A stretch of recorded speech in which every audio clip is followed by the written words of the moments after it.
আসামি পক্ষের আইনজীবীদের আদালত বর্জনের মধ্য দিয়ে শুরু হয়েছে জামাত নেতা মাওলানা দেলোয়ার হোসেন সাঈদীর মানবতা বিরোধী অপরাধ মামলার যুক্তিতর্ক।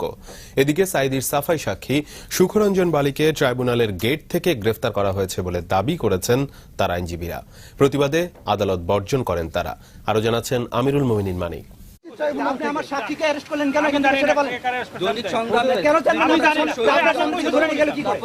সোমবার সকাল 10টায় প্রসিকিউশনের সাক্ষী সুখরঞ্জন বালিকে মাওলানা সাঈদীর পক্ষে সাক্ষ্য দিতে আন্তর্জাতিক অপরাধ ট্রাইব্যুনালে আনেন আসামি পক্ষের আইনজীবীরা।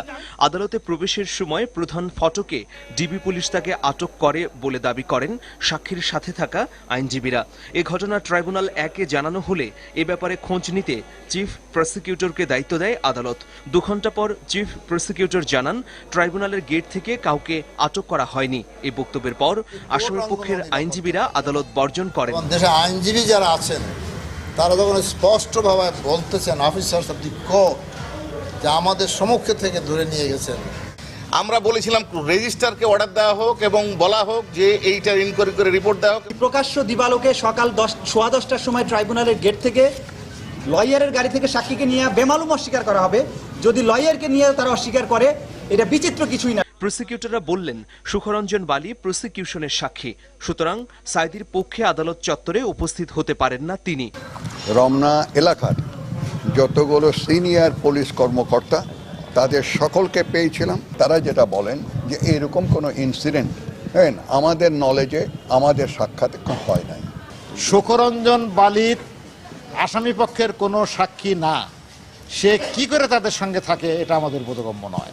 তবে রোববার রাতে দিগন্তকে দেয়া এক সাক্ষাৎকারে সুখরঞ্জন বালি জানিয়েছিলেন সত্য ঘটনা তুলে ধরতেই তিনি মাওলানা সাঈদীর পক্ষে সাক্ষ্য দিতে এসেছেন। মিথ্যা কথা তারা বলার জন্য চেষ্টা করছে, আমি মিথ্যা তো বলতে পারবো না, সেই জন্য আনেনি। তো বলছে সাঈদী সাহেব ছিল এই কথা বলবো, আমি বলছিলাম না, আমি বলতে পারবো না, আমি মিথ্যাটা যারা আমি দেখিনি আমার বাড়ি কি হয়ে আমি বলবো। আমি যে এদিন ট্রাইব্যুনাল চত্বরে ছিল 2 স্তরের কঠোর নিরাপত্তা ব্যবস্থা। আমরা ইন্টেলিজেন্সের মাধ্যমে জেনেছি যে তারা তাদের সর্বোচ্চ শক্তি প্রদর্শন করবে আজকে।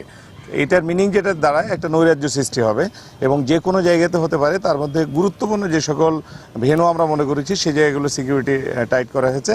দুপুরে পুনরায় ট্রাইব্যুনাল 1-এ বিচার কাজ শুরু হয়। এ সময় মাওলানা সাঈদী বক্তব্য দিতে চাইলে আদালত অনুমতি দেয়নি। সাঈদী বলেন তাকে কথা বলতে না দিলে প্রমাণ হবে যে অদৃশ্য কোনো হাতের লেখা রায় পড়ে শোনাতেই এ বিচারের ব্যবস্থা করা হয়েছে। আসামি পক্ষের আইনজীবীদের অনুপস্থিতিতেই চলে প্রসিকিউশনের যুক্তিতর্ক। 1 থেকে 4 নম্বর চার্জে যে সমস্ত বর্ণনাগুলো আমাদের আছে সেই বর্ণনার সপক্ষে আমরা পর্যাপ্ত সাক্ষী উপস্থাপন করিয়াছি। মঙ্গলবারও চলবে এ যুক্তিতর্ক। আমিরুল মোমিনিন মানিক, দিগন্ত টেলিভিশন, ঢাকা।